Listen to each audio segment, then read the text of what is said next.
Welcome everyone to the Cosmic Reads for episode 26.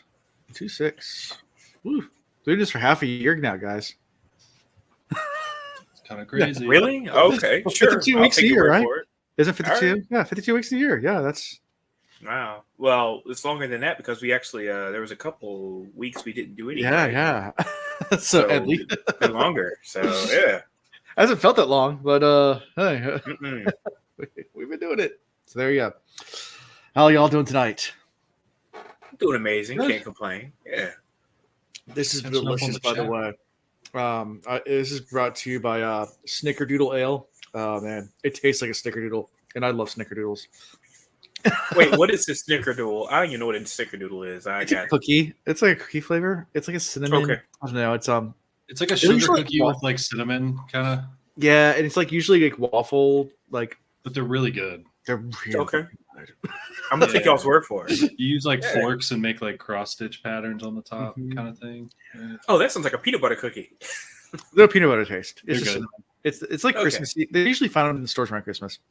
Okay, got it. It I'll have to look sounds- for I got, it. and then on backup, just because we were talking about it, I got Northern Lights, for the backup beer. We're talking about before we got started.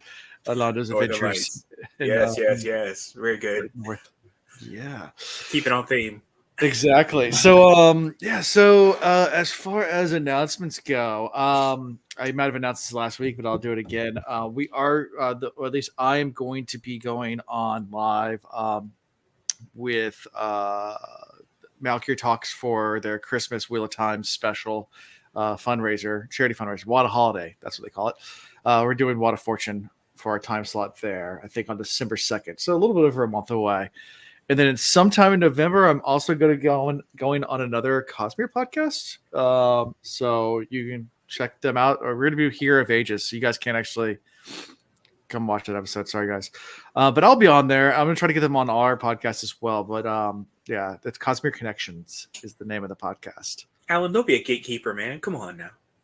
I'm offended. Spoilers. He's like, I'm gatekeeping you. You can't participate. Sorry. We're doing this thing, but don't come. Yeah. Well, for anyone listening that is further along in the Cosmere universe. Yeah, right. Alan you just go dropped the watch worst that. invitation of all time just now. Well, I'm going to be on Cosmere Connection. So yeah, there you go. Good call, Or good was it call. Cosmere Conversations? Let me see. I might be saying this wrong now. They're going to get mad at me. And they're like, I'm not coming to your podcast now. Get it straight, man. Come on. All right. Yeah, get it straight. I think it's Cosmere Connections. I know that's one of them, and there is Cosmere Connections. I get it right. See, Hey, good call. All right. yeah. So I'll be on their podcast sometime in November. It was supposed to be the first week of November, but they had to push it back, so I'm not sure. Sometime in the next few weeks. Other than that, yeah. Actually working on some YouTube videos, like not live stuff that I'm gonna start putting back on. I did it a while ago for like Wheel of Time stuff, but I'm gonna do some Cosmere stuff too. Not that I have extra time. That's why I'm very slowly putting these things out. They may or may delete, feeling cute might delete kind of thing. Who knows? Mhm. We'll see. But yeah, so how'd you guys? Anything new? New. It's all work stuff, man. So I don't even want to talk about any of that. Okay. I did a Just lot of enjoying exercising. the weekend. I'm glad to have both. Yeah, you it was guys a back. beautiful weekend. It Weather-wise. was hot. Oh shoot, yeah. Well, so when I got back from Scandinavia, it was like cold here, kind of like it was there. Yeah, And I was summer like, came oh back. shoot. And then it was like the next day it was like 70. I was like, oh, okay. Typical Virginia weather. You know how it is. So Yeah. Yeah. Mm. Yeah, typical Nothing- Virginia. Yeah. Mhm. Yeah, it was like 80 degrees here today. This is the reason why, and I know it's an old wives' tale, but when you have these like weather fluctuations, that's the old wives' tale, or the old folks will say that's why people get sick. Yeah. It's because it's like the extreme changes in temperature. So Yeah. Yeah. Yeah. I kind of buy into it, to be honest with you. Well, there's some science behind it. Like it shocks your immune system. just because. Yeah, exactly. And then of course people forget with all these falling leaves and stuff. There's a whole bunch of allergies and stuff that comes along I'm with not falling forgetting. leaves. Oh, it got him. I've been having allergy attacks like every other day, man. So Yeah, no, I've man. yeah. So it's not rough. forgot it. Yo, Yeah, exactly. Yeah, this weekend we had like our neighborhood fall festival. So we live in Oh, Hilton that's right. neighborhood. I forgot they do that. Yep. Yeah. So we like did like a mad dash through it, just to the food trucks, so we could go and eat some really good food at the food trucks. And Did you drag the kids up there with the wagon and all that kind of stuff? Or? Yeah, I put in the stroller, and they my oldest walked, and then he complained the entire time that I was walking too far, which is hilarious because like I'll pull my phone and give him like Pokemon Go, and he'll walk for literally a marathon. But like we have to walk to like go somewhere to look at stuff. He's like, my legs hurt. I'm too tired. I'm like, whatever, kid. I love this Joker. There's a Charizard right over there. Yeah, I was like, if you want to start complaining, here's your phone. Just start to hunt some Pokemon. That's right. That's right. Tell him that Mewtwo is up there at the end. He'll be like, I gotta get it. Oh, he'll start running. Yeah, 100%. Uh-huh. Anyway, so that was my weekend. It was a lot of fun though. Had a good time. Nice. All right, are you guys ready to hop into these? And God will's better as well. Yeah, happy to see everybody together, and that Will, you're not sick. Yeah, exactly. I do have a kind of something to share. I'm drinking this drink, drinks. and I haven't decided if I'm going to call it a mist or a deepness because it kind of looks, like that. But okay. It is really fancy. It is Tito's vodka with Fresca and a splash of ice. A splash of ice. Wait, a splash of ice. I love it. Very classy. Very classy. So. My man went top tier with it. Not and a I shook ice cubes. I put it in a shaker. Of ice. I did put it in a shaker. So Nice. you need to go find. It's a Fresca. You need to find. It's just discontinued now, but Sierra Mist. Oh, no longer make. Hey, Will, don't knock. They actually have some pre-made cocktails, Fresca cocktails. They're very rare. They're not particularly good, but at least it's something just different. Speaking of which, I have Fresca in my drink too. So it's got peach whiskey in it and some other things, and then Fresca is a topper just to kind of add a little effervescence to it. So well done on the Fresca, man. Cheers, buddy. That's right. Yeah. Cheetos and soda. I'm just drinking beer. Sorry. Snickerdoodle beer, though. Hey, that's right. Snickerdoodles. Yeah. And then Northern Lights if you need it. So. Yep. Yeah, I'll get to that eventually. We'll get to that before the end of tonight. I remember Sierra Mist. Yeah, Sierra Mist. It got discontinued. I can't remember what year it was, but yes, right. 2003. Let's see. It's been that long since. Shoot! Yeah. I can't believe it's been that long since. Oh no! It wasn't discontinued in 2003. That's when it went into the U.S. market. Okay. I was gonna say. It was discontinued. I can't remember when. I'm trying to look it up. Here's an article. January last year. Good trivia question. Wow, yeah, because I love trivia. So because of all time. Speaking of which, I got the worst trivia question of the day. Somebody said, "Hey, this network was discontinued," and blah blah blah blah blah. They said Cartoon Network, and I was like, I don't think Cartoon Network is discontinued. I mean, they still air like Rick and Morty and stuff like that. How is it discontinued? So Here's some trivia for you. Do you know the difference between toilet paper and wallpaper? And wallpaper? Okay, that's not trivia. That's a joke, man. Come on. It's a riddle. That's not trivia. Do you know the difference? Besides the fact you shit on one? Most people say, no, I don't know the difference. I say gross. Once for your ass, once for your balls. Just say no, and I say gross. Again, riddle. That's not trivia. That's a riddle. And was it Pepsi, Crystal Pepsi? That was another one that's discontinued. Oh man, yeah. It's the weirdest thing though, having a clear liquid. Yeah, it tastes like cola. Still kind of tastes like cola. It's like your mind can't get your head wrapped around it. Yeah. And by the way, those bottles go for a pretty penny on eBay. Yeah. Find one. Mm-hmm. Okay. You remember when they made a blue one? They made a blue Pepsi. Yeah. And those bottles go for crazy money on eBay. So yeah, something else to go track down if you just feel like you want to just, I don't know, waste time. So Start a collection. Yeah. There you So go. I collect soda from around the world. Ooh. And I have some of the bottles upstairs. One of the ones I got is like a Chinese soda, and it's got the Michael Jackson like moonwalking on the soda, the Pepsi can, and everything. So yeah, Nice. I collect, Nice. and they're all unopened. So hopefully nothing happens that changes the pressure in my house. Otherwise, they'll all explode. I guess. When I was in college, I collected rum bottles, but that was just because I Oh, drank a that's lot what's of up. rum. Hey, Empty why rum not? just empty rum bottles. Just put one on the shelf. I collect a couple rum bottles, but I do have one. It's a Big Black Dick. Okay.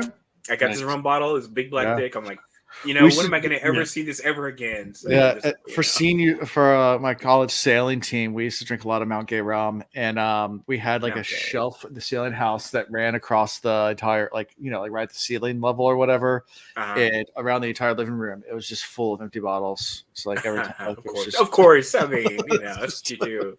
And Mount Gay is so popular, especially like Caribbean and whatnot. And they make so many variations of it. And I hadn't even seen it before I went to like the Virgin Islands, and I was like, "This is actually good rum." I was surprised. It's much better than Bacardi, in my opinion. Yeah, they sponsor a lot of sailboat racing. So like, okay. like if you ever see someone with a Mount Gay hat, the red hats, they don't sell those in stores. You can't like buy them online. You only get those at regattas. So there's Mount Gay and regatta it was. So like Mount Gay sponsor. So they're kind of like almost like trophies to like. I'm still mad. Somebody stole my Black Seal rum hat that I got from our race. Yeah, Black Seal rum sponsors the Hampton one. Yeah, nice. Yeah. But what happened? Somebody stole it. You just left it somewhere. I probably fucking left it somewhere, but it's gone. That sucks, and man. I won it because the point guy who was on the bow of the ship was out, and I replaced him, which I was totally inexperienced for, and so I got the hat. And you lost it. And so that was like a great souvenir, and you don't have it. I swear to God, sucks, people man. always steal hats from me. I don't know what it is. Like my old school, like 1975 Redskins hat. I actually got that one back though, but like it's a thing. Oh wow! Don't try to steal a hat from me because I'm on it now. Funny enough. Hey, by the way, I'm quick story. I know we're gonna get started. I lost my class ring like a decade ago, out of the blue. Some lady hit me up on Facebook, and she was like, "Hey, is this your class ring?" And she sends me a picture. It sure as hell it was, but it's because I have such a unique name. It was easy for her to. It's a bowler hat. I know, but you like Heisenberg for a second, like you're trying to like sell meth. I had to grab into my prop box over here. I have all my props right here. Next part of your Halloween costume. It was going to be, but I didn't like the way it fit, so I'm not gonna. Wait! What are you dressing up as for Halloween? Now I'm really curious. A character from Second Era Mistborn. So of course you are. Of course you are. But it's supposed to rain now, and I don't want to misclick if it's all wet, so I don't know. That's right. Of course. So I'm gonna wear it to JordanCon definitely, but I don't know if I'm gonna wear it for Halloween or not because I'm not gonna walk around if it's wet. Right. I don't know how to wash that thing. That thing will be a tangled, braided mess. Exactly. No, if it's raining, it's just not going to happen. Just let it go. Let it go. I'll just wait till JordanCon. I'm inside a hotel and I'll wait there. There you go. Right. All right. Enough superfluous stuff. Let's get right into what we came for. Chapter 36. Is that we're on? Yeah, chapter 36. Lindy was never the hero of ages. At best, I amplified his virtues, creating a hero where there was none. At worst, I fear, I believe, we believe all we believe may be corrupted. That was how the epitome or whatever starts in the beginning, which I thought was really interesting. So the guy that they thought was going to be the hero of ages, who ended up not being the hero of ages, was a fraud anyway. Right. So, dun dun dun. So yeah, we started in warehouse. That used to hold all the armor and everything that Kelsier had set up. Where it stays his point of view. Walking through, kind of marveling all the preparations that Sazed had made. A group of new refugees has arrived there as well. And I think these are the same ones that came from the village that the Colas were attacking, right? Right, So, because Caesar remembers the lady's name using his copper mind or tin. I can't remember. Yeah, but he remembers things about them. So, right. Yeah. So they have a nice little chat back and forth just about everything going on, and yeah. Is there hope, Master Tersman?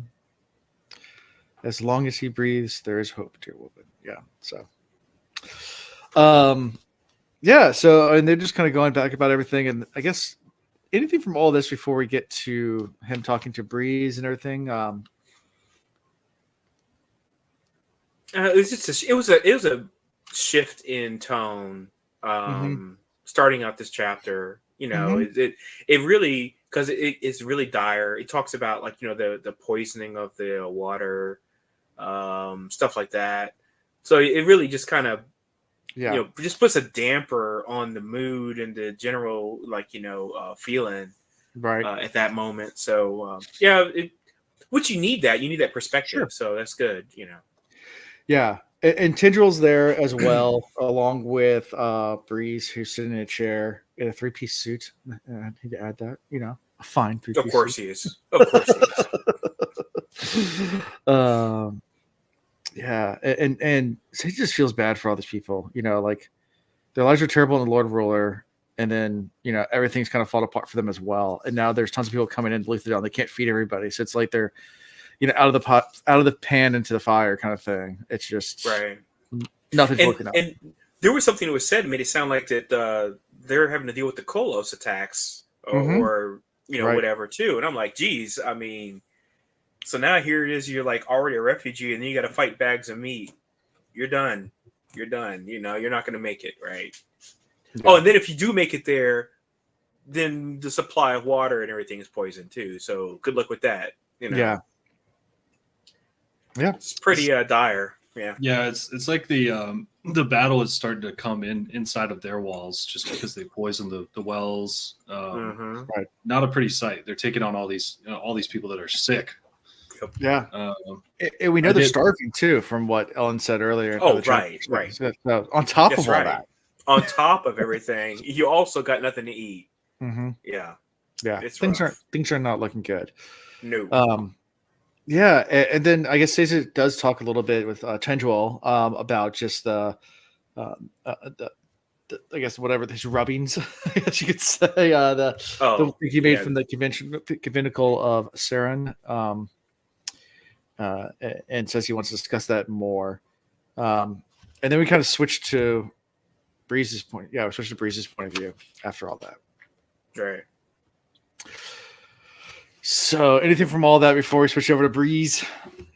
Oh no, I'm excited to switch over to Breeze's point of view, because I mean, every time you think that Breeze is just casually sitting around, you kind of find out he's doing things, right? Yeah, he's doing work all the time. You don't realize how much work he's doing. So.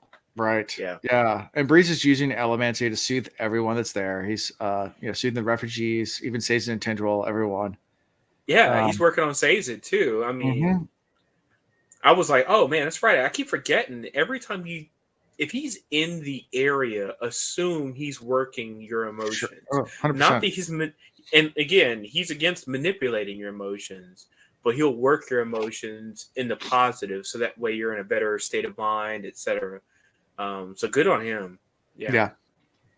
I liked the reminder that they had this stockpile of weapons, because that was like a flashback into the first book that, I hadn't thought about in a long time. All the work they put into, overthrowing the Lord Ruler. Yep. I don't really think it's going to amount to much at this point. I mean, it could, but I just like that reminder, into where things were a while ago, because it's easy to forget with all the things that are going on right now. So, yeah, agree. Good point. Yeah, and he's trying to calm everyone's emotions down. I mean, that's what he's trying. Even though he's acting completely nonchalant and breezy, he's acting like Breeze. I keep wanting to say breezy without saying breezy, but it just makes sense. You're welcome. I just picture easy breezy, beautiful. In his like full 3-piece suit in like a rocking chair, and he's like doing all this work. But he's like sitting there watching the clock. He's like, God, when can I leave? When am I done here? Right.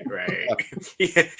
He's definitely the only dude in this entire book I could see owning a pocket watch. Oh yeah. On a chain, by the way. Yeah. I used to collect pocket watches, so of course, yeah. I have a few pocket watches. I have no need for them now. I know I don't use them. I had them. so I gave one of them to my daughter actually last week, just because I was like, hey, here's something cool. Here's a pocket watch. It's like an old pocket watch. It still works. A couple of them don't, but that one still does. I have a 20-year-old Seattle Seahawks pocket watch. Yeah, cool. Don't know what to do with that. Just I have it. I used to pick them up like at estate sales and like in yard sales and stuff like that. Like when we were driving around, like and we'd find one. If I ever found a pocket watch, I'd pick it up because a lot of times they're actually worth something and people didn't realize. But what I found is like there's a lot that they're worth a lot, but then there's not a big market for them. So no, people don't care about pocket watches like they used to. When they do sell, they sell for a lot, but then usually they just don't sell at all. But now you can't really niche pocket watches now, right? Yeah. So yeah. We say you can't give them away. You can't give them away. You can't give them away, but if you find the right buyer, you can sell them for a lot. It's one of those things. Like there's no in between. Right. Like you can't sell it for like $1. Like there's no one in that market looking for them for $1. Like it's really a weird market. It's a thin market. Let's put it that way. So there's no Etsy of pocket watches, is what you're telling me. I don't think so. Maybe there is. I'm sure there is.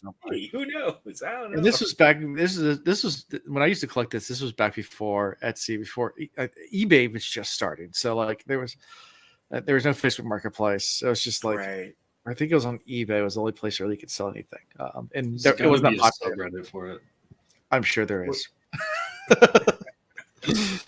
Positive. But interesting enough, like he's looking over like the crowd and everybody.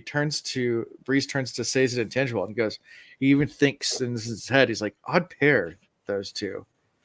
Thinking like, are they a couple? He's like, of course, Say's supposed to be a eunuch, so how does that all work? Well, it's like my boy in the Song of Ice and Fire. It's like he was a eunuch in one of the Unsullied. Yeah. My man was the head of the Unsullied. So I mean, it can happen. I mean, just because you can't, consummate doesn't mean you can't still love, Yep, that's very true. Yeah. Get a little freaky. Yeah, exactly. Finger blasting is the best. God damn it.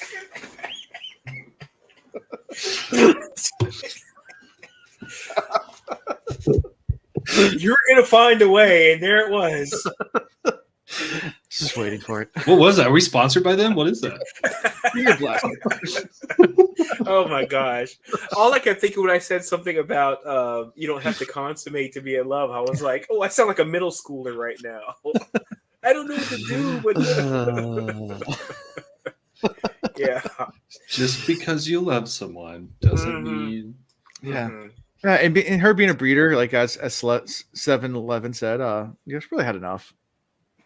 Yeah, she's had more than enough. No doubt. Yeah. See, there's a difference between mating and just like I think about what's the Handmaid's Tale, right? Yeah. You think about this like process of like impregnating versus a process versus intimacy. Right. Yeah, there's like a whole passionate thing that goes on. So she probably still craves a little something. Oh, yeah, I'm sure. If Terrace people do. And they're very We don't know. We don't know. I didn't read the Terra Sutra, so I don't know. That's a good one. That's that new book. Yeah. So it reflects on that. Ellen and Ham arrive. Breeze soothes Ellen and Ham immediately as soon as they walk in as well.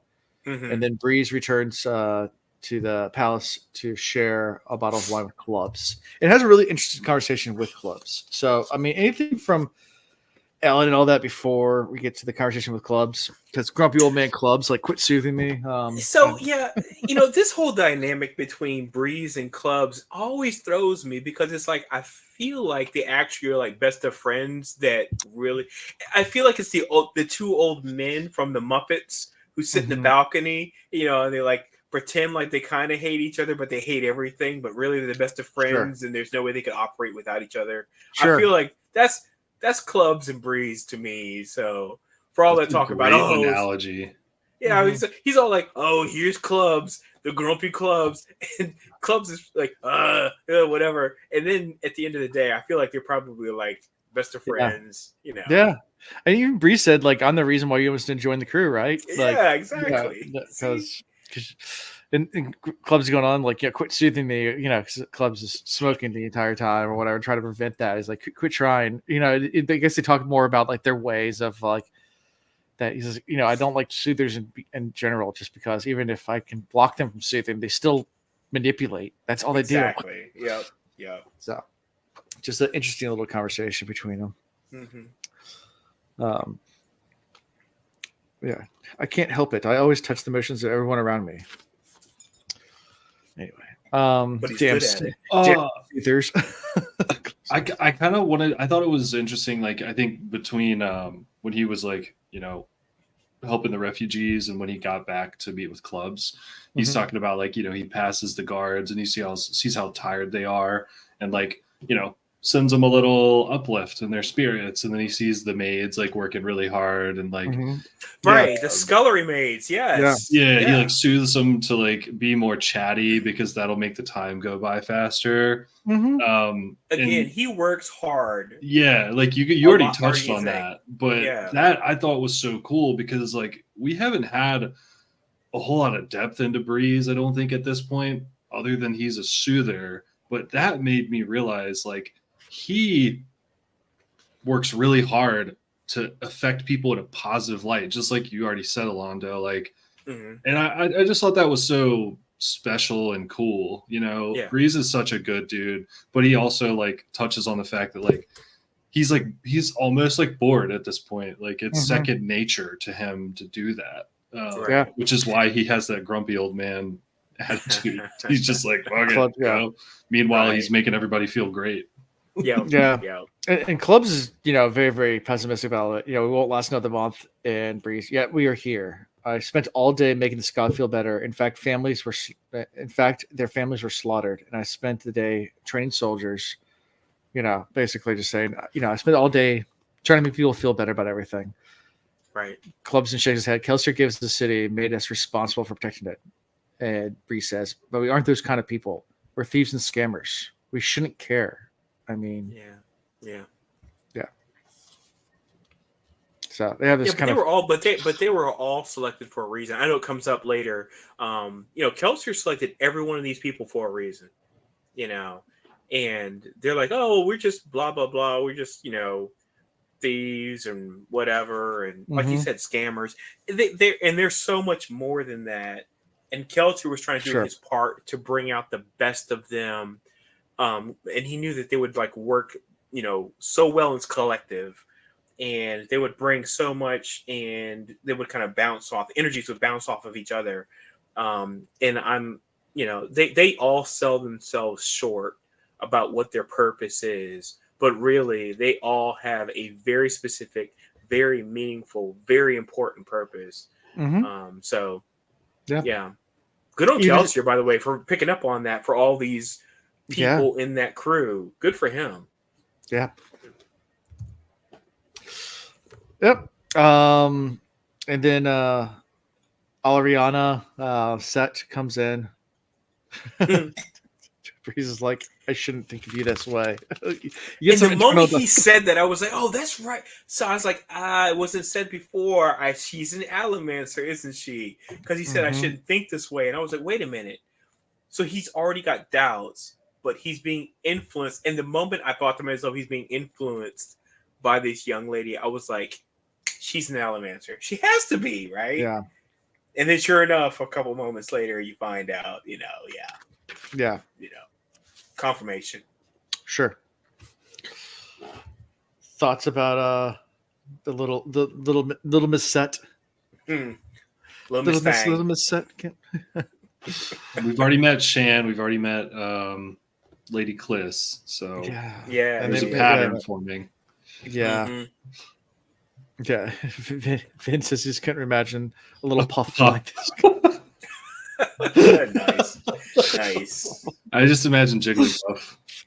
Pokemon. There we go. You said Jigglypuff. Nice. I love it. I love it. Jigglypuff. Yes. Or like Kirby, maybe just floating around. Oh, Kirby. Yeah, Kirby. Yeah, that works. But Kirby's badass. I like Jigglypuff better though, because Kirby's a badass. If you give him an opportunity. Jigglypuff does kind of like, riot you. Spoiler alert. with the 30-year-old spoiler alert. Yeah. Well, speaking of rioting, Vin then observes Alejandra using elementary to riot Bree's emotions. So she's at least using the other half, not soothing, but rioting. So the other half of things, and and we get immediate confirmation that she's an Allomancer, which is like, thank you, because I was like suspecting, and then immediate confirmation. I was like, all right, very good. but then immediately Vin's like, could she be Mistborn? And that's when she's like, could you imagine her flying through the sky? Nope. Like, no. Just be too much. But she's at this point, Vin's talking with Osir as well. So I mean, talking to her, says Clubs isn't the Contra. I could sense his copper cloud. She's good enough. Most people that are smokers that burn copper, can't be determined. But of course, Vin's not most Mistborn. So she said she felt pulses come from him. So confirmed, it ain't Clubs. So she shifts her focus to Demue, who from last chapter, that's who her main focus was. And by the way, let's remember that this whole idea that if they possess allomancy, that they can't be a Kandra, that's it. It was pseudo confirmed by Osir, but not completely confirmed. He kind of gave allusions to it, but he didn't give 100% like seal of approval, like stamp down and be like, yep, if they can do allomancy, then they're they're not a Kandra. He didn't say that 100%. He was very vague and evasive about it. Yeah. So I'm waiting for that, flip to happen, and possibly the spy that I don't care about turns out to be somebody who has the ability to do allomancy. So I'm not writing anybody off right now as possibly being the spy or the Kandra. The Kandra are sus. I don't know nothing about them. They keep everything close to the chest. Exactly. That's the reason why. So even all this stuff about, she's like, oh well, because they do such and such, they're not a Kandra. I'm like, I'm not in on that yet. So yeah. Kandra says a lot of things. And doesn't say a lot of things, because there's a lot of times that she's inferring and understanding because he's quiet. Yeah. So he'll be like, we'll get to that a little bit later, but there's a certain scene where I definitely want your guys' opinions, and it comes a couple chapters later. But we'll talk about it, and I want your thoughts on it. But anyway, so yeah, now Vin turns her attention to Demue. She is trying to shadow him, follow him, all that good stuff. So,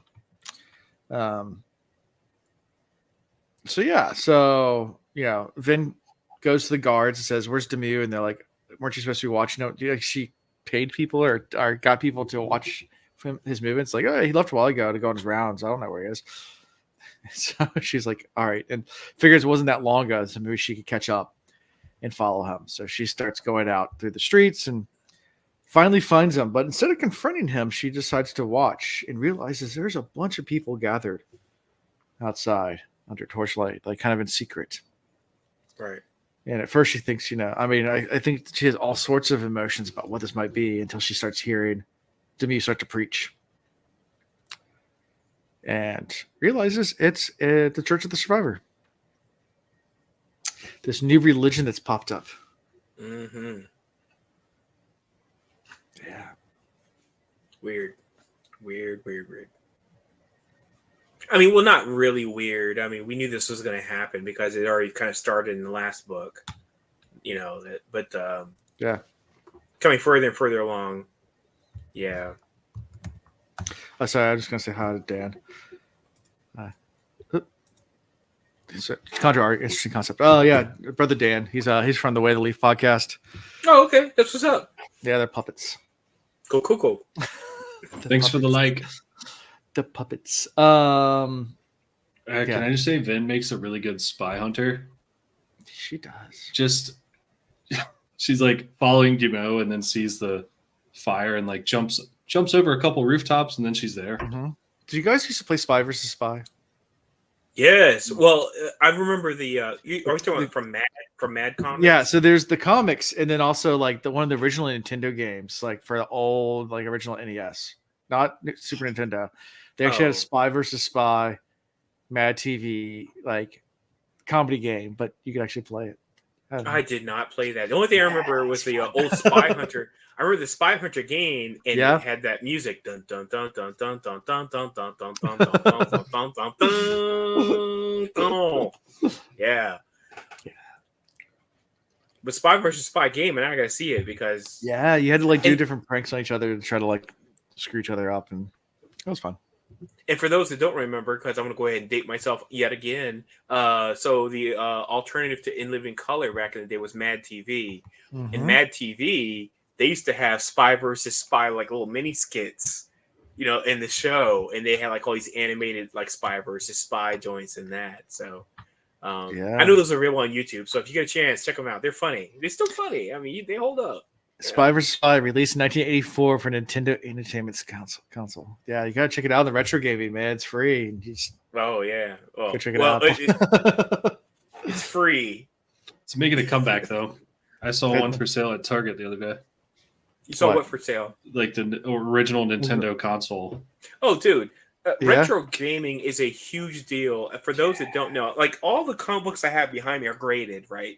And you can get like baseball cards graded, all that kind of stuff graded. You can now get video games graded. So like if they're in perfect condition, you get them graded. Retro gaming is big money right now. So if you have an old game like in your mom's attic or something, and especially if it's like a game that wasn't that popular, crazy money. Yeah, all kinds of crazy money. If you have original NES and it still works, they're worth money. Yeah, absolutely. I have the original PS3 that came out, the big version that came out, 60 gig, and because it actually has the full components of a PS1, PS2, and PS3 in it. Ooh. And it they would overheat, and so I actually pulled it apart and put thermal paste in it and fixed it. I looked it up. That thing's like $700 now that people want to pay for that thing because it can do all the things. Oh, the original Chrono Trigger? It plays everything. There's only like 6 games it can't play. You have Chrono Trigger? No, dude, that's selling for like $700 on eBay. Shut the front door, dude. That is crazy. That's great. Oh, in their box. That's money right there, man. That is money. Chrono Trigger, and that thing was so good. It's not sealed. Okay, let's still. It doesn't make a difference. It doesn't make a difference. I mean, you're losing some value, but that game was so ahead of its time, and it set the genre for JRPGs at the time. Chrono Trigger win. Yeah. What was it? That someone did a video like the pitching of Metroid, like pitching that the game, like it's like. So I got this new game idea. So I was like, all right, go ahead. It's like, so you start the game by going left. Wait, is that possible? Like the exact room. Like what is this possible? And then at the end, she takes off her helmet. And it's a girl. It's like it's a girl. What? What? Sorry, spoiler alert if you never played Metroid. And it was a big reveal because it's like all of a sudden at the end, it's like it flashes a couple times, like the suit comes off, and it's like a lady, and you're like, okay. We digress. Anyway, so Demu's preaching about Lady Ven being the one that's going to defeat everything and bring back the sun and all the green plants and everything like that. And Ven's just kind of wincing in the corner, like, this ain't good. I don't want to be nobody's hero. But yeah, so kind of gets to the point where she's just like, well, I don't think he's the culprit anymore. Like, this is why he's hiding. He's not hiding because he's a Contra. He's just a fanatic. If you're a spy, you're not going to go stand up on a soapbox and talk about the Right. religion. It just doesn't make much sense, right? He's just a religious fanatic, and that's what he is. And she does, on his way back, confront him. I mean, she drops down, and he's very reverent of even her being there, and she kind of quizzes him about like, oh no, she interrogates him. yeah, and she's like, "Where were you?" He's like, yeah. He's like, do you remember the first time we met? He goes, how could I forget, Lady Air? Like, you are my god. Like, what did you say then? Yeah. What were you wearing? I don't know. She interrogates him. I get it. Yeah, I get it too, but it's just. But at the end, she kind of puts two. She's like, "There's just no way," and she goes back to Osiris, like, "Yeah, he's not the Contra." And of course, Osiris like, "Yeah, we're pretty good at what we do. You know that, right?" Okay, so the nonchalance though about the whole thing, where like the army got wiped out, and he was like, "Oh, it was a test," and blah, blah. I was like, "That was a bad test, man. People got killed." And he was like, "Yeah, well, that was a way to make sure that we were ready." No. Right. That's not how you do it. Because she was asking, she was like, "How did you survive?" or whatever she asked him. Yeah, I mean, she asked about. He's like, "You knew Kelsier. How can you call him a god? I mean, you knew who he was. You met him." And right. he's like, he did die to overthrow the Lord Ruler. And he's like, doesn't make him divine. It's like, but he taught us how to survive, how to have hope. Yeah. And yeah. And he says, and besides, I felt, but when back in the pits when he put Demu against the other bigger guy and used Alamancy to help Demu win the fight, if you remember back from book 1. Right. Throwback. He said, I felt Kelsier's power, and Right. There you go. Yeah. So and that's kind of how we end this chapter with him going back and saying, I need to go check on Ellen. And that it's not, it's like Doxson. I think Demu knows too much to be faking. He feels real to me. Yes. And immediately she goes, my brethren, she goes, yeah, are quite skilled. I know. Yeah. Yes, I know your whole line or whatever. Just go see Ellen. And that's how we end this chapter. Yep. Any final thoughts or anything we missed? Anything you guys had in your notes? I just like Vin being part of the Spanish Inquisition. Nobody expects the Spanish Inquisition.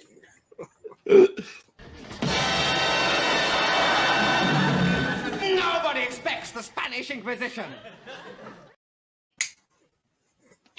He had it ready. Of course he does. Come on now. I got my little buttons. You've seen Kramer, Mad Money on it on CNBC. You have all the buttons. Oh yeah, he's just sitting there hitting the thing. Buy, Microsoft, go. just waiting. Absolutely. Any opportunity I have to throw a GIF in there, I'm going to. Or a video.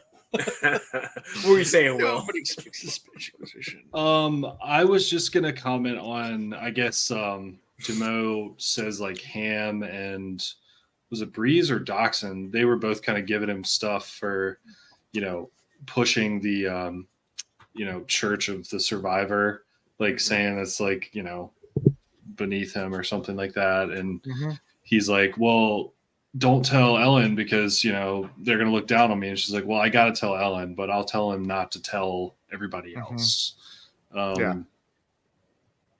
I didn't really know what to make of that. I just thought it was kind of interesting that they're saying don't push it. I guess as I'm thinking about it, like Ham and Docs or whoever it was, maybe know Vin better and are she doesn't want you to preach this, but I think it's good. I mean, the Ska need that hope, right? And they need that hope that is going to project Vin and Ellen and their crew, and not some hope that is in the shape or form of, Lord Set or Lord Straff. It's a good hope that's going to help the good guys, not the bad guys or girls. So that was the only other thing that kind of I thought was interesting. I think some of the reason why she tries to downplay it though is because she's so instrumental in it. Number one, and number two, she knows who Kelsier is, and she never saw him as a deity, and she can't get her head wrapped around the fact that she's that special or that Kelsier is that special. Right. These are just. She's like, I'm just people. He was just people. Let's downplay this whole idea of us being like something special or whatever. But at the same time, she's thinking, in private about, is she the hero of Aegis? So it's this weird duality where it's like, don't look up to me, but I might be the chosen one. Right. Yeah, Dude, right. she's so conflicted. Like she doesn't want to be the one, but she does. She thinks she is the one. So, She knows that she might be the prophecy, right? She's so pulled back by her past, but she also knows what is ahead of her and what she could have. And she's very confused, I guess, conflicted. Yep. So. Yeah, she is. Definitely. So you guys ready for chapter 37? Let's go. Yes, sir. Let's do it. Get some Sazed and Tindril action going. So Sazed glanced out the window, the shutters, noting the hesitant beams of light coming through. Anyway, so yeah, it was morning already. And Sazed and Tindril are there studying the fragment left of the biography of King Gun, who battled the Lord Ruler during his early reign. So they're talking about this, I guess, a little fragment of history about one of the last holdouts from years and thousands of years ago about this particular king or whatever. Can I just say, when they start talking about the sun's coming up and they're like, wow, we've been at it all night, like just the dynamic right now between Sazed and Tindril, I was like, is he trying to hint like, wow, we've been doing something all night? Finger blasting is the best. Come on, man. Exactly. Nobody expects the finger blast. Did Sanderson do that on purpose? I don't know. Oh no, I'm out of drink. I swear we were just studying. Oh, nice. Who has said that before? Not me ever. Yeah. Going over to study. Yeah. Oof. Yeah. That's Sorry, that's where my mind went. Sorry. That's definitely me in high school. There was a girl in high school I went over to study, and like some of our friends saw my car out front and they showed up and like, what are you doing over here? And I was like, we're studying. What do you think we're doing? we're studying. Definitely studying. 100%. Have a hard history exam kind of. I was playing instruments back in the day, and I was always helping practice. Band practice. Practice. Yeah. Work on instruments. I know you play woodwind, but some of our skills will cross over. Sure. Yeah, exactly. And then they get into talk about the deepness. The king blamed the deepness for causing his army to run out of food, and that's where Sazed tells Tindril that he thinks the deepness might be related to the mist, and they start talking about that a little bit. Of course, this was Vin's theory, but Sid's kind of running with it at this point. Yeah, he's confirming it. He's like, I think she might be onto something. Mm-hmm. Yep. Yeah. And Tindril debates Sazed about the theories. Says, that and berates him about it. Saying like, yeah, just because there's some reports about the mist doesn't mean it's actually a real thing. And you're not helping the cause by just like exaggerating or keeping on these little rumors and stuff like that. And because you haven't witnessed anything personally yourself, you just hear what the Scots said. Of course, they've always had their little myths and everything. So, right.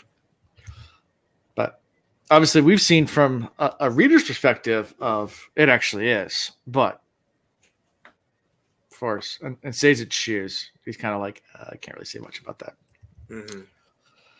Mm-hmm. Yeah. And then we get to Tindril leaving. Don't go. Wait. Before we get there, man, she did the worst. Like, oh, I think I've got to go. Please give me a reason to stay. Man, she was milking that for everything she can get out of that. Call her Bessie, because she was like, please milk the situation as best as possible so that way I stay around. And Sage is like, okay, I want you to stay. And she's like, I'll stay. Like, oh man, Lord have mercy. this whole thing seemed like an episode of like a Falcon's Crest or something, like back in like the 80s or something. It's like, I gotta go. No, you ain't gotta go, girl. Oh, but I love you. Oh, okay. Says it immediately, puts on some Bing Crosby, like, baby, it's cold outside. There's a storm out there. Hey, what's in this drink?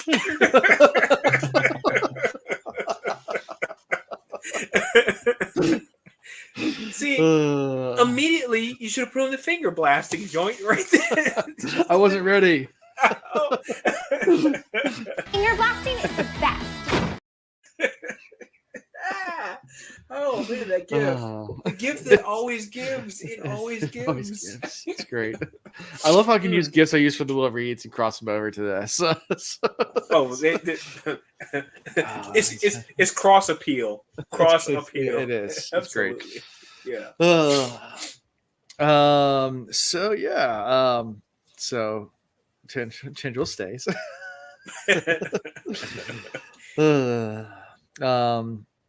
Yeah, and I guess at this point, I'm trying to go back to my notes so fast.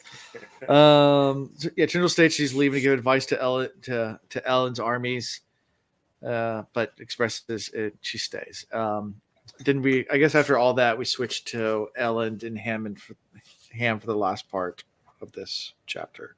Right. And they're just walking along the city, doing a little patrol.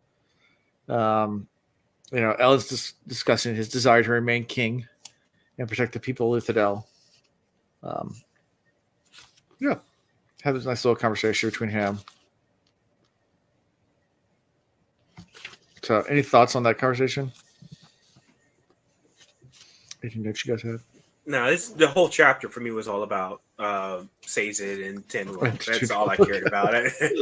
Everything else was like, whatever. It was all about that situation. Yeah. What camp are you guys in about the deepness? I mean, do you guys have a theory about what it is at this point, or do you think it's the mist? And then what is the mist? Like, what actually is it? Like, no, that's a interesting question. So there's two things here. One is that what was the thing that they were trying to deal with the deepness, and why do they call it something other than something really obvious, right? Yeah.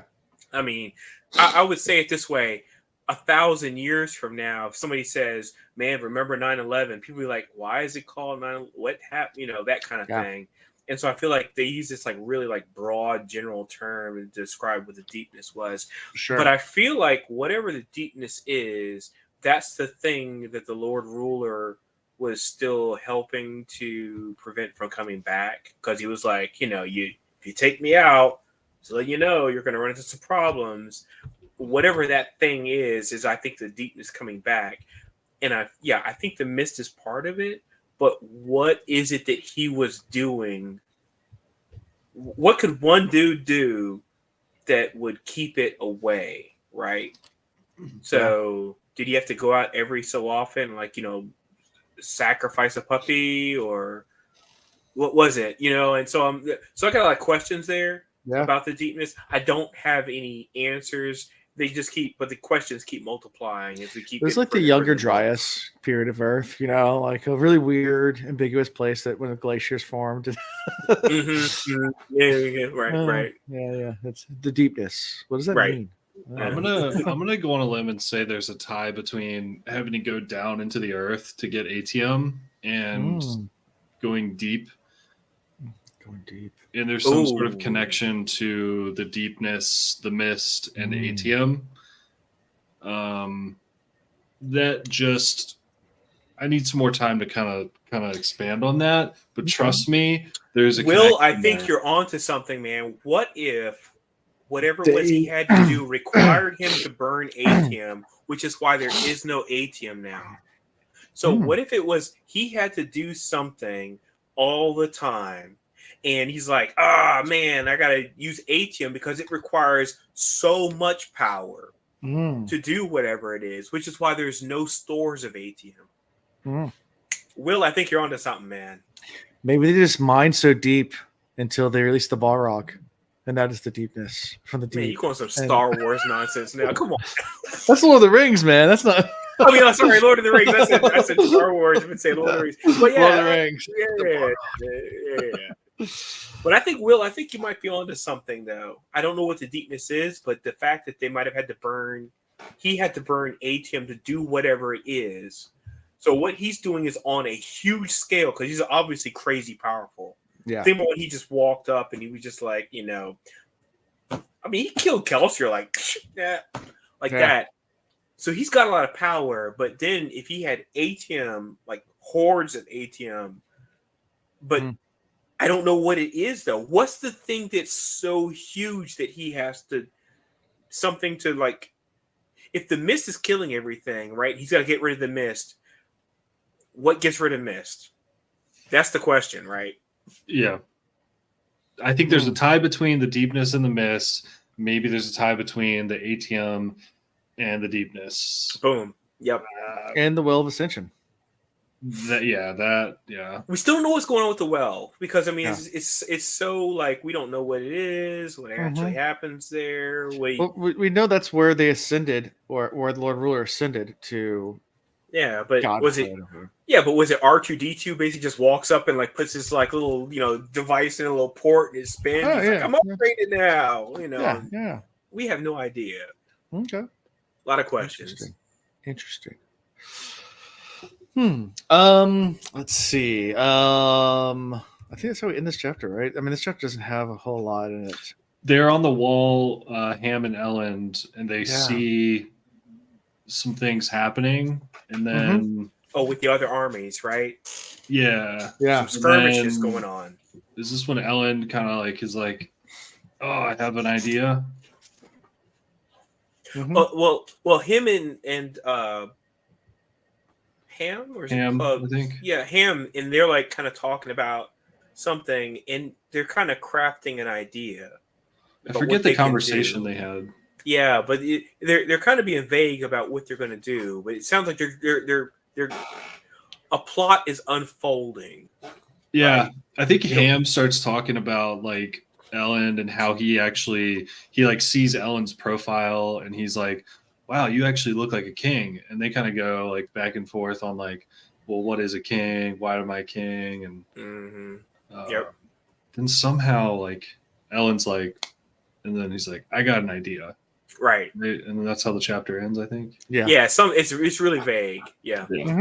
Yep. Yeah, I think it actually ends with I got an idea. That's how it actually ends. Yeah. Ooh, Tara just said wells go underground too, and they poison the wells. They do. Ooh. See, interesting. I think about Boomerang when Martin Lawrence says, "Now your shit's coming out." They do go deep. The deepness. So yeah, maybe something underground. I thought you were going to play the GIF again. Which one? Finger blast? Oh no! Okay. I had to find more. I had to find a few for this for us. Like I'll figure some out. We'll get there. Oh, we'll put some stuff together. Right. Yeah. I mean, I got a bunch of good ones, but we'll get there. So, chapter 38. Yeah, the final chapter of part 3. 38. Where all the action happens. Because this is an extended action scene. It's not like a quick one. It's a good one. So so we're finally at election day, which is I guess amply timed because we have an election day coming up here in America next Tuesday. Thank goodness, because I'm tired of seeing political ads. I'm tired of Since the guy that's wearing a political shirt, I just realized I'm wearing a political shirt. And I'm like, I'm tired of political ads. I'm like, vote for Patriot. I mean, it's not a political shirt. I mean, it's like our first black president, so I'm kind of excited about the guy. But whatever. Yeah. So there you go. I'm tired of getting political texts. They're like, "Hey, it's me, Ron DeSantis." I'm like, right. Hey, Ron, what's up, man? When are we taking the jet to the Maldives again? That's right. Good to see you, bud. Man, let's go to Carrabba's and get a plate of vermicelli, dude. Come on, let's when are we hanging next? Yeah, man. Like I've never hung out with Yeah, you. actually, for the first time, I've been in my house now for almost 10 years, and for the first time ever, we actually had to put a no soliciting sign out like on our door because of the amount of people knocking on our door Yeah.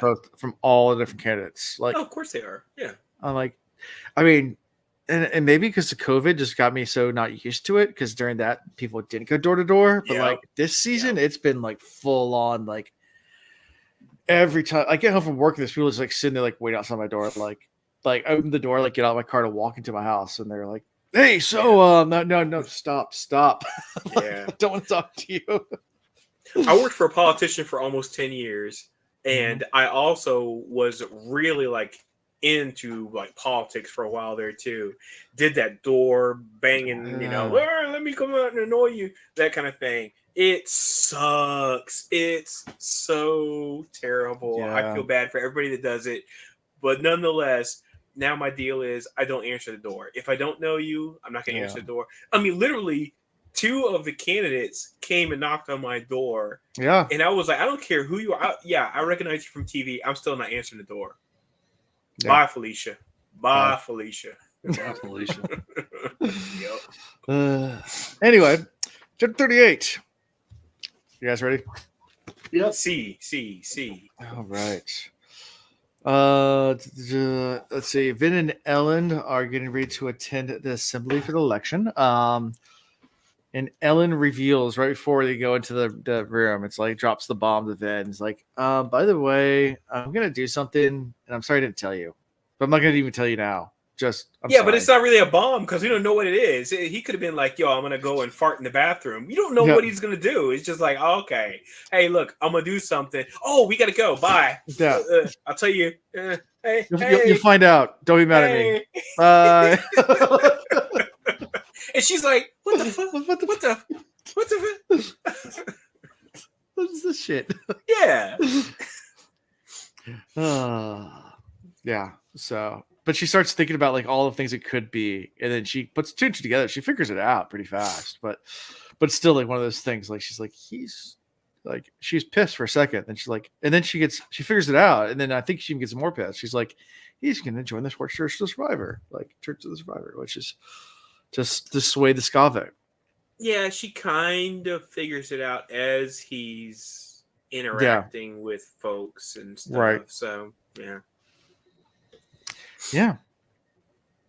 So, what do you think about this play politically? I mean, I know it might not be your favorite thing in the entire world, but to join a religion for votes, I mean, no politician's ever done that, right?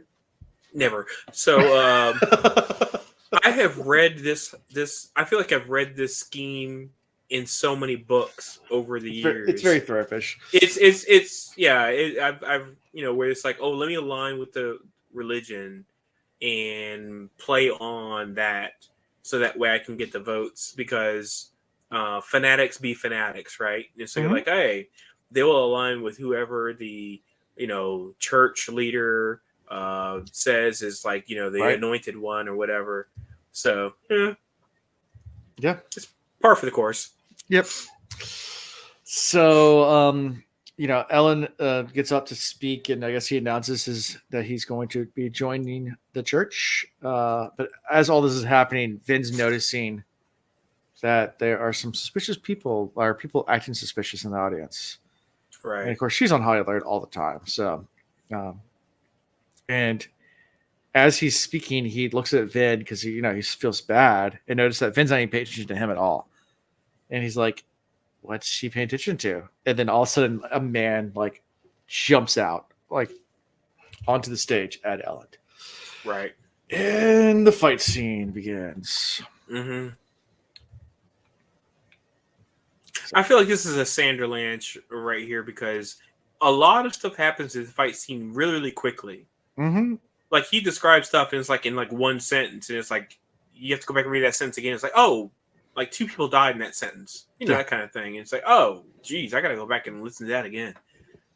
Yeah, man, a lot of stuff happens. Yeah, I mean, so Vin's there to help. He starts trying to fight. I mean, Ellen's trying to fight off half a dozen Allomancers, so 6 Allomancers. They're trying to kill him and Set. And and Vin's abilities are restricted because she doesn't want to hurt innocent bystanders, people. Yeah.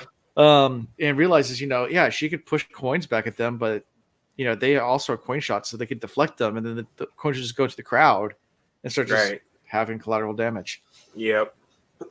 So, but pretty epic fight scene though with Vin. I mean, Vin's fighting with one hand tied behind her back because she can't use her full power, and she is getting kind of torn up as well. I mean, so they're and then she burns her. What's it? Duralium? Yeah. Thank you. I can never say it right. Yeah. She burns that. Thing's going to help, which basically just eviscerates her supply. Right, and all the pain for pewter, and all of the pain comes rushing back in. Right, and I mean, at this point, she's been beat pretty badly by the pewter arms. I mean, so they have thugs there that are pewter guys, and then they have coin shots to protect them from anything being thrown at the pewter guys. So these big, strong ham type characters and a bunch of people that can throw metal around. Yep. And then she there's one scene where it's like a whole bunch of coins get shot at her, and then she can't deflect them, so she just tries to kind of matrix her way through them.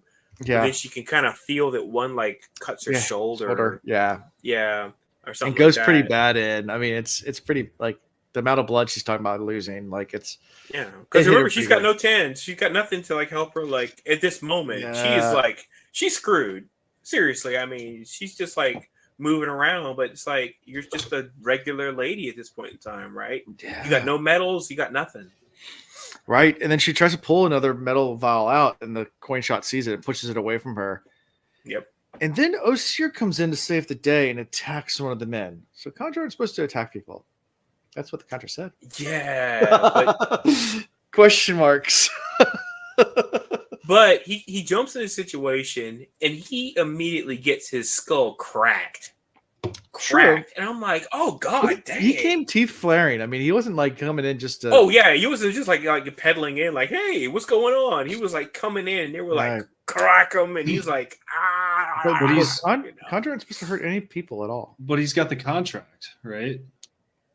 And the contract was created by Kel, wasn't it? Yeah. And I feel like the contract was to protect Ben. Okay.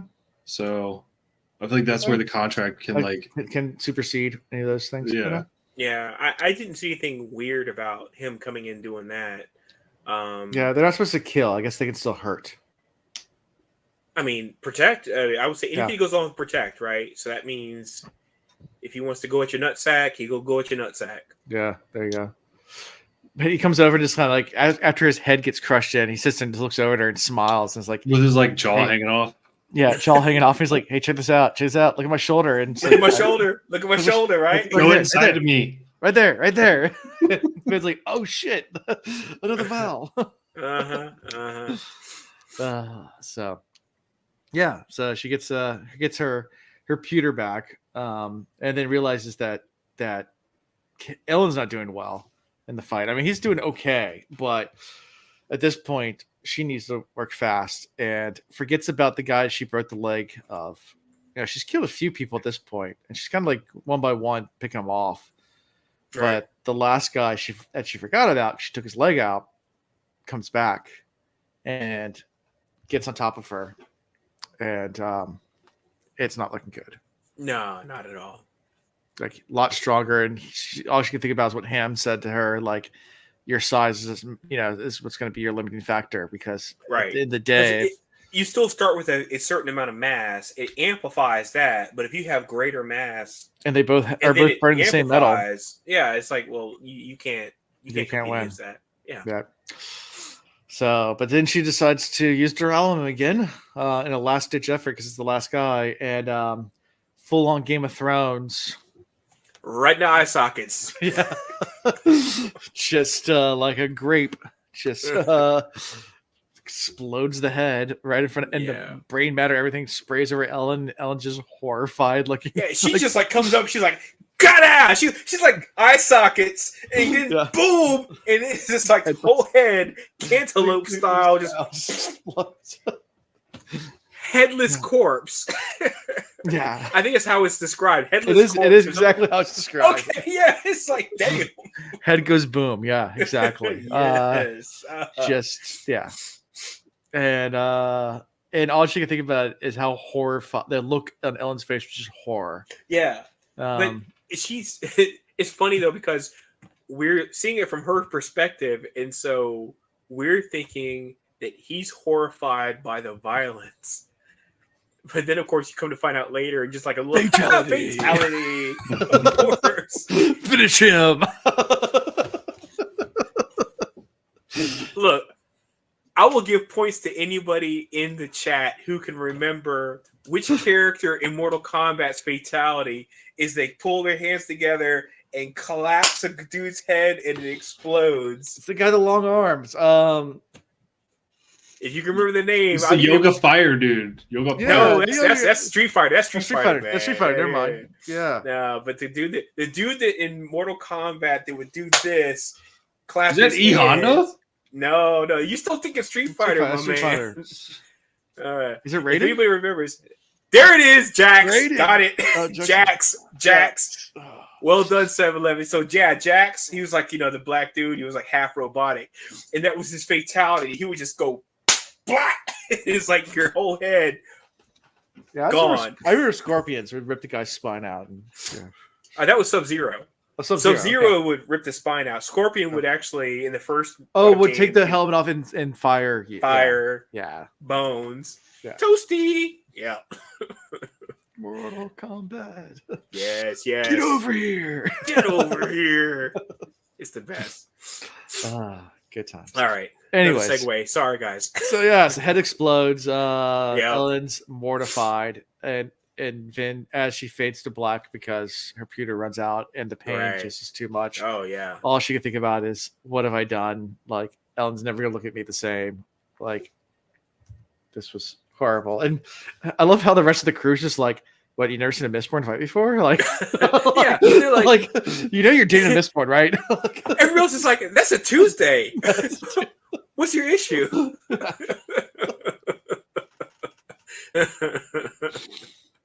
Exactly. Oh man. Yeah, Ellen and Hammond agree that the assassins were sent by Straff, which I think is logical. I mean, well, obviously, if they're attacking Set and they're attacking Ellen, by process of elimination. Right. Yeah, exactly. I mean, Straff seems the logical person who sent them.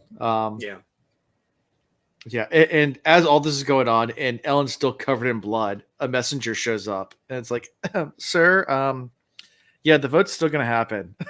Penrod's mansion is like, you got to be effing kidding me. Right. Really? After all this, we're going to go and still vote? Yeah. And Ellen thinks about it. It's like, well, I guess, they're not going to let this slide and let Ellen's time lapse because they have to at the end of the day. Right. And yeah.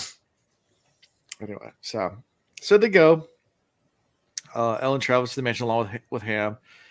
And then we have a round of voting to end this chapter. So, the first round of voting, Penrod receives 15 votes, Ellen gets 7, and Set only gets 2 votes, which surprises everyone because they thought that, the merchant was going to line with Set. I mean, Ellen was really shocked by that, and kind of knew the rest of the votes how they were going to land. Like, knew that, but at this point, it's a hung vote, which means that Ellen keeps his spot. So he's kind of happy. And then one of the guys in the back, before the meeting's adjourned, pipes up and says, "Can I change my vote?" And Ellen's just like, and he knows in the back, he read the law. I mean, he knows. He's like, I mean, yes, you can, but why do you write that into law? Come on now. Why do you write that into law that you could change your vote? Yeah. No. Yeah. Mm-mm. Yep. But he did. Yeah, that's where his nobility bit him in the ass. Yeah. I think it's his youth bit him in the ass in that one. Yeah. Thinking that people wouldn't want to change their vote, and they're going to commit to who they want to commit to. It's like, dude, it's a political play. Right. Come on now. And with 2 votes that don't matter, I mean, obviously Set's not going to win. So he's thinking, oh yeah, I got it locked in. But then it's like they change the votes, and it's like all he needs is that 2/3 majority. 2/3 majority. Yep. And Penrod gets elected king, and Ellen concedes. And that's how we takes the crown off, the crown off, and sets it on the whatever it was, the dais or whatever it is, the mantle. Yeah. It turns and leaves. Yep. Yeah. When I finished reading that, all I said to Tara was, "Ellen's a baby back bitch." Damn, you went in harsh, man. I was so mad. I was so mad when that happened. I was like, God damn it, dude. Oh, he just hands over the crown. Here you go. You're gonna need this. This guy is too soft for his own good. He's not willing to. Again, every book I've ever read, it comes down to and I know it's a term now, affiliated with one series of books, but the Game of Thrones is a hard game. Yeah. And it's been said in so many books before, and it's even in history. It's a hard-ass game, and you cannot have any allegiances, and you cannot be soft even for a moment in the Game of Thrones. Yep. You got to be willing to take that crown. You got to get cutthroat, et cetera, et cetera. Yeah. By the way, I'm looking forward to this Napoleon movie that's coming out that Joaquin Phoenix is going to be, because I read that autobiography, the 37-hour autobiography or whatever it is. I am super excited. I hope they capture a lot of that. But Napoleon, man, he was cutthroat, ruthless. Man. But he had to be, because that's what it takes to get to the top and to maintain your spot at the top. A lot of famous dictators are leaders, Julius Caesar was the same way. Was extremely brutal. Oh, don't even talk about the Caesars. Lord have mercy. That's a whole other thing, man. Those guys are brutal beyond brutal. Well, Julius Caesar actually, when he got kidnapped one time for ransom, and he actually convinced the pirates that kidnapped him that one, they were asking too little. He actually convinced them he said they were asking for ransom. He's like, oh, I'm worth a whole lot more than that. Come on now, so he convinced them to offer a higher ransom. Meanwhile, it's he became friends with all the pirates, and then as soon as he was able, I guess he was able to somehow connive. You have to look to wiggle his way around it, get freed, and then turn around and kill them all. Of course he would. Of course, and take his money back. That's the way it works. That's the way it works, man. Game of Thrones. Act like they're friends. Played cards with them. It's we can be friends. Listen. I'm gonna be on your side. Listen, this is how much money you can get from me. So you're gonna ask not for $100,000. You ask for $1 million. They're gonna pay you, and we're gonna be friends now. Because I helped you out. And they're all like, yeah, he's our friend. It's all right, let's go and get that payment in. All right, now kill them all.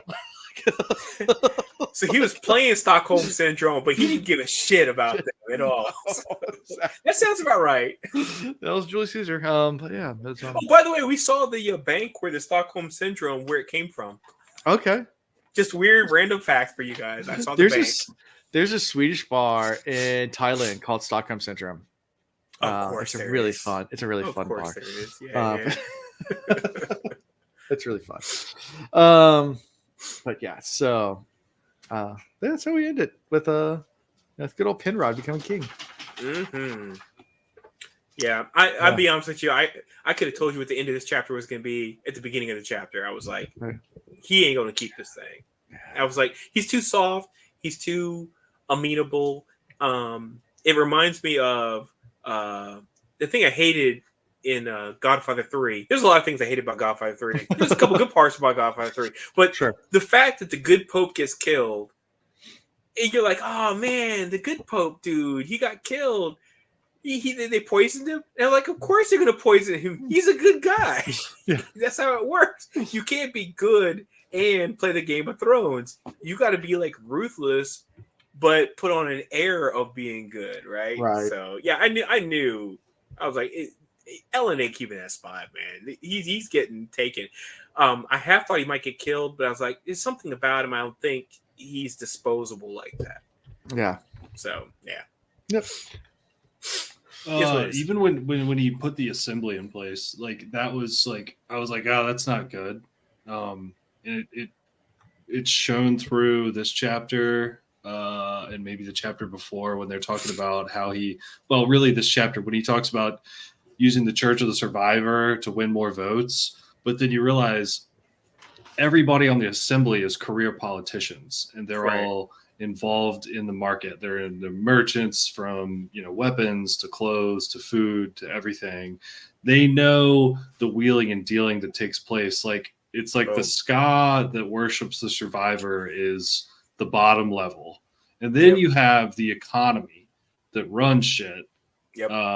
And that's the assembly, and they're all wheeling and dealing on their own, and Penrod or whatever is at the charge. I just knew the assembly, like before all this shit happened, the assembly was gonna be the Achilles heel to Ellen maintaining power, and here we are. So I just feel like Ellen, every play that he has made, he's so apologetic about everything he does. And I'm like, you're not going to win being apologetic. I mean, you just going to be ruthless, right? Right. And I was like, you don't have the stuff to make you the king right now. You're getting there, but you're not quite there. Right. His allegiances and niceties and all that stuff. Nope, it's not going to set him up right now. Now, do I think there's a possibility he could like get it back? And this is my theory time. Okay. Do I think he's going to get it back? I think he's going to get it back doing some ruthless shit. So ruthless it's going to piss off Vin, and that he's going to like piss her off, possibly alienate the crew, etc., but get himself back into a position of power because he's going to realize that's what it takes to be, in the throne. Right. Yeah. On that notion, like he is a descendant of Lord Straff, right? So he's got it in him to be a ruthless bastard because he witnessed it. Yes. Right. And I think this is the hard lesson learned, that you can be nice and you can go off of philosophy and theology all you want, but there's also a hint of real world experience that you only get through trial and error, through hardship. And this is a big hardship that I think he's going to reevaluate. All right, maybe all these books are good, but there's also the shit you don't see in books that is behind the scenes, that you learn after the fact. Julius Caesar, convincing pirates that all that shit. So yeah, I think you nailed it, Will. I really think you nailed it. And I think that this is all part of the learning and growing process. And now he's going to be much harder, bolder, cutthroat, etc., which is going to set him up for success in the future. But he's going to end up probably alienating a lot of his cohorts and compatriots because of it. But it's like you can have one or the other. You can have friends or you can have the power. You can't have both. Yeah, good question for Chad here. What do you think Ellen's dad's how he's going to react to all what happened? He's gonna confirm the fact that Ellen was weak from Jump Street. He's like, told you so. That's exactly what Papa is gonna say. Is like, told you were weak, told you couldn't do it. And then he's gonna die. Yeah, and then he's gonna get brutally murdered. Yeah. Oh yeah. Shoot, I wouldn't be surprised if he gets murdered by his own son. But he's gonna bask in the fact that his son got overthrown. He's gonna love it. Right now, he is taking a bath in his son's tears right now. Do you think Penrod's in Straff's pocket though? Because I mean, obviously Straff wasn't trying to send assassins after Penrod. I'd say no, because of game theory. I feel like you wouldn't have said that if it was true. So I'm gonna go game theory. I'm gonna go game theory on that one. I'm gonna go the other way and say there could be some ties from when Straff was in Luthadel, working the system, and Penrod was tied into everything. They're old chaps. Could be a possibility there, but I also like elsewhere. Yeah, but I like what Alando said. Game theory, Alan. Game theory. Yeah, we're calling your bluff. Sure. Yeah, because otherwise you'd say Raffo. Yeah. Right. Okay. You even said Rafa once, so we're clearly onto something. Rafa. Oh, nice. Will, man, me and Yeah. you, dude, we're there. There you go. There you go. You guys are onto it. You guys figured it all out. Now here's the contra.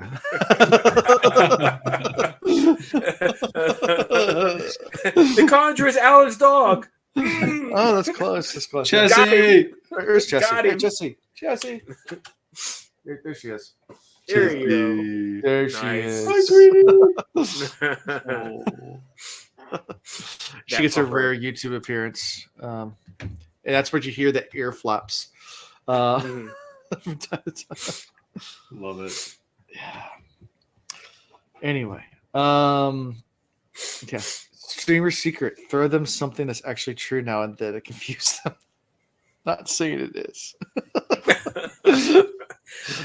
We'll see if your theory holds, Pythos. We'll see. Anyways, yeah, puppers. Yeah. So that's what we end this section, part 3. Next time we'll be starting part 4, which is called Knives. I didn't know we switched over to reading Scott Pilgrim. Sorry, I'm just going because his girlfriend's named Knives. Knives. Yeah. So before we get into that, that movie kills. By the way, still kills. I love that movie so much. Anyway, which one? Scott Pilgrim versus the World. It's a great movie, and it's a great series of graphic novels. By the way, if you have not seen the movie or read the graphic novels, I highly recommend one or the other. Please do it. Yeah. Pythos still needs to make official drink called a bag of antlers. You do. Oh, I should do that too. God damn, why haven't I made a bag of antlers drink? Oh, and it should be made. Oh, I know what I should use for it. Well, I was going to do favorite character, but I guess we're going to wait for a second because you just got. I feel like there's got to be like floating particles in this drink. It's got to be made with Glenfiddich because. Oh, because it has antlers. It has antlers on it, dude. I got to make it with Glenfiddich. Dude. It's going to be a Scotch of drink. Antlers. All right, so. Scotch. I'm working on it. Okay. We should have a competition. Who can make the best bag of antlers drink? Yeah, but you have no way to. How are you going to judge it? I mean, nobody. I don't know. Is it only off the looks? To do looks. Yeah. Oh, just based on looks. You could be like the Black Tower podcast. We can turn to them where they have official book of mixology where they actually have competitions. So what we can do then is I can try to come up with a cocktail and I can post it. Now you're gonna have to go out and get the ingredients yourselves, judges, viewers, whatever you want to call it, and then you guys can evaluate it yourselves, and then you can let us know what you think is the best. But I got to come up with something. First, it's going to be a 70-year-old aged Glenfiddich, goes for $10,000 or more. And everyone got to buy a bottle right now. I thought about it. I was like, I'm pointing at my 15-year-old Glenfiddich. I was like, that's a little pricier. I don't know if that's really a good thing for me to start with as a base. Let me figure something out. Let's see. You can get a 1961 35-year-old vintage Glenfiddich for $7,000. Oh, okay, got it. So, all right, they take layaway, right? Yeah. Okay. They take payments, right? Payments, right. Yeah, monthly payments through a firm. Affirm, that's right. If I'm going to be the judge of this and I have to buy all the ingredients, we need a few more Patreons. Okay, I'm just saying. That's right. I'm just saying. We need y'all buying more Scotch Tank shirts. Yeah, exactly. We need more T-shirt sales. Right. Anyway, so favorite character. Let's go. I'm gonna do it this one time and say, I like your boy Breeze. I'm gonna say it this one time. This one time. But he's so cool. The fact he's been doing all this behind the scenes work, soothing people, this guy is doing it for the culture. Love him. I had no other choice. The whole time I'm reading, I'm like, damn it, it's gonna be Breeze, isn't it? It's gonna be Breeze this time. So yep, sure enough. I'm Team Breeze today. I'm not even denying. So okay. I'm gonna go Osir. Just coming through with the clutch to help Vin out. Mangled jaw and everything. Yep, shoulder flask. Yeah. Exploded. I love it. Yeah. That's a good one. Oh, we forgot to cover the fact that she kept saying, she's like, I don't know where I recognize him from. And I was waiting for the payoff from that. Yeah. Next thing you know, face is gone. Face is gone. She's like, oh, well, should have took a picture. I'm like, where's the payoff from that? She's like, I recognize you. Bam!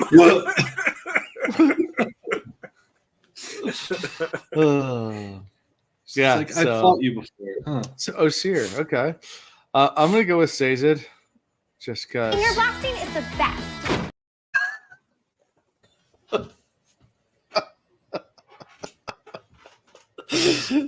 Just because. I was really hoping that was gonna happen. Alan's like, gotta hit him with the shocker. Wow. Anyways, yeah. So that's I'll have to lay off the buttons for next episode, but yeah. So we'll continue on, or maybe I'll make new ones. So we'll have all sorts of fun stuff. Potential T-shirt design there. Just saying.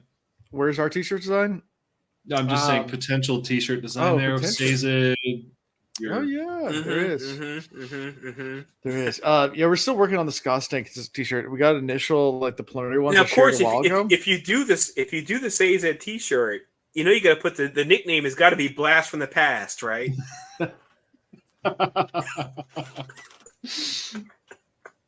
It has to be, right? Come on. It has to be. Stays in the blast from the past. It has to be. Well, next time we're going to be doing 4 chapters, guys. That's right. Get back on topic. Yeah, get on topic. 4 chapters, 39, 40, 41, and 42. Right. All right. So we'll get to chapter 42, the meaning of life, universe, and everything. Hopefully we'll figure some things out there. We are going to be recording a live episode soonish. Oh, cool. So I think not next week, but the week after. Okay. Just make sure you let me know in advance so I can make sure I don't have to work. It's like it'll be like a random like night, and we're just gonna listen to like the one chapter or whatever. Oh, okay, so got it. It'll be just like, and we could do it on a weekend night too if that works better for everybody. We can do it on a Friday or Saturday night. I don't know what works. I have some projects kind of ramping up, and so I'm gonna have to work some weekends. So just want to make sure that I'm available. Okay, cool. I'll let you know. Well, I need to figure out what chapter it is first, and then I know it's coming up. I think it's the end of this section. I would say it's probably going to be the end of the next, like section 4, right? Whatever you call it. I think so. Yeah, I think so. Okay, cool. Yep. Let me see. I can look at my calendar, my schedule real fast. It might be actually closer to in 3 weeks, but yeah, we'll figure it out. But yeah, so how it can be found is at the cosmereads.com, a website that actually does work. Find links there to all our cool stuff, such as merchandise, Discord, social media, and Patreon. So come support us there. Also, don't forget to like and subscribe on the YouTubes, just because it does help the algorithm. Feel free to comment as well and tell us how much you love us or hate us, because that also helps with the algorithms. So yeah, do all the stuff. Write reviews. I love reviews when I get them. You can actually review us right from our website. You can do it on Apple Podcast or anywhere else. Actually, I think they mine those and actually pull them onto our website anyway. So wherever you review us, I think they show up, good or bad. So feel free to do all. Talk shit to us. We'll talk back. We'll talk to you back. Nice. Yes. That's Will's favorite thing to do, gaming. So beware. I get banned all the time. Lots of bans. I'm actually banned right now from Omega Strikers. Okay. What? I don't know why. You watch him play video games. He talks shit so much. Oh my god! Apparently, I griefed a game and scored an own goal because I was mad at somebody. I don't know. I got banned though. So. Oh man, you're arguing with like 6-year-olds on games. Oh man. Well, I mean, Counter-Strike 2 is more like 35-year-olds. Oh, you talk about CS:GO and stuff like that. Okay, that's different though. So, I play lots of games. So, but yeah, I used to go. We don't discriminate here. Play Rocket League with him, and the amount of trash talking that Nice. So as an IT guy, I have a server, but it does not have a graphics card, like a beefed up graphics card. So I've decided I'm going to build a new PC. So once I get the new PC built, probably within the next 6 months, I'll be able to join you guys on some stuff. So let's go. Don't join me. I just play grand strategy games, so I'm a lot more. Sea of Thieves. Sea of Thieves. I haven't played that in forever. Me neither. It takes so long. It's a huge time suck, but it's fun. We had some pretty epic nights playing Sea of Thieves. Anyway, that's all. Comment, subscribe. Yeah, comment, subscribe. Until next week, guys. Yeah. Stay stanky.